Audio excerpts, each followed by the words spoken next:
Right, quick one today in the van. It looks like I've already halfway gone through it, but it's literally just a quick test. What I'm doing today is finally getting around to sorting out my auto dim function on my radio. It's just only when it is quite dusty. As you can tell, I don't really look after the van as well as I should. What I mean by that is, so obviously when it gets dark, you turn your lights on, or where I've got auto headlights or retrofitted, the radio's display dims down slightly, basically stops from glare, which I find that where the radio sits in the van, it's when you're driving at night you can't see anything really. So I'll just show you what I've done here. That there is literally just a temporary mock-up at the moment. Close that off. There, the radio, I'll put it this way you can see better. The radio there is quite bright. Flick it to my side lights, it dims down. Doesn't show a lot, but if I can do it this way around so you can see the dash lights. Does make a huge difference, surprisingly. So what I've done here is I've popped out a couple of the blanks, and as well as that I've taken out wherever I have now put it, which would be quite awkward if I have lost that, is the ASR switch. Basically when you turn the lights on, the ASR switch would light up, same as these back dials would.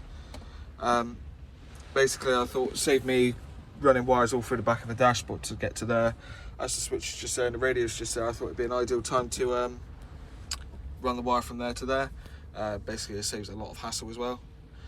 So what I've done, I've got my multimeter out, and I earthed it to the cage, which is a good suitable earth obviously because the radio gets earthed. And then what I did, I just went through all the pins. Luckily the first pin I went to, which was by the looks of things pin 5, is that? Pin 5 is the illumination wire.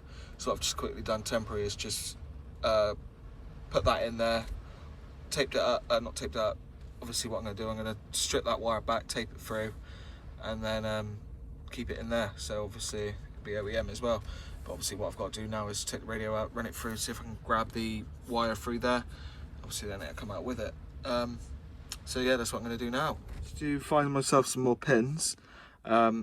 Luckily they were the same size as the connector in here. I should have really recorded it, but I got too busy trying to find the pins. What I did was I took the pin out, cut the wire, and then spliced my new pin on, but also put the illumination wire onto it.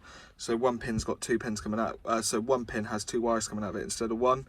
And then what I've done, I've used the felt tape which came with my electric mirrors. I've still got pretty much a whole reel of it left. What I did with that was I then taped it up to make it look a bit factory, and so that there's all done. And now I've just got the fun job of tucking all the wires back in of the space that doesn't actually fit. So it's going to be fun one-handed. Oh, I think they're pretty much in. I do. Right, so just push that back in there. Boom. So let's try it now. Turn the ignition on, let the radio warm up. That's where the radio don't work. Oh, flipping out, that got me going now. So you can see it there.